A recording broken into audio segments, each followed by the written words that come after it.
The Arewa Youth Consultative Forum, ACF, has stated that it will not allow a repeat of the political scenario that played out in 2015, where the North was purportedly turned into a mere observer in who represents the region in a presidential election. ACF said it has noticed that gradually, the country was being pushed back to the political scenario of 2015, in which the Southwest region dominated decision-making efforts on who should be Nigeria's president.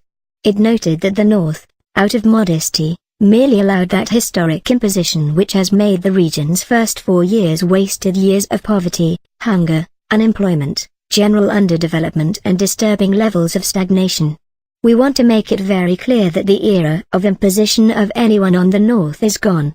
We are watching, very closely, the turn of events on Nigeria's democratic space at the moment and won't take any form of manipulation by people who know little or nothing about the kind of leadership the people of the North want. We cannot fathom why people outside the North should turn our region into their political experiment field, choosing a candidate who would take orders from them and abandon his own people's wishes and aspirations.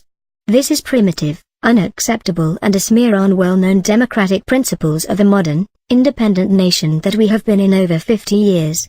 The earlier this shameful manipulation of our hopes in democracy is stopped, the better for our relationship with our neighbors. On no account should anyone take the North for granted again, especially on the matter of 2019 presidency. We are no fools and the world has come a long way from the era of political obscurantism and harmful patronage. We also find it disheartening that the Northwest is now slowly going into the hands of toxic political class, whose political madness has now reached alarming levels. How else can anyone, in his right senses, explain the emergence of 9 presidential candidates all from one geopolitical zone?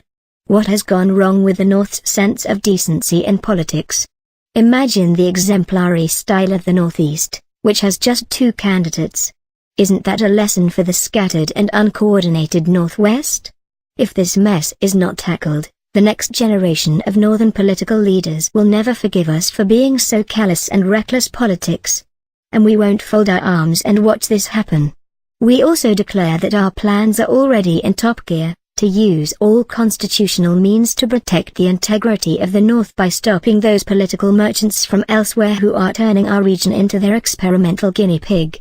We have overlooked this political subjugation in 2015, to give democracy a chance and also not to jeopardize the alliance between the North and its neighbors.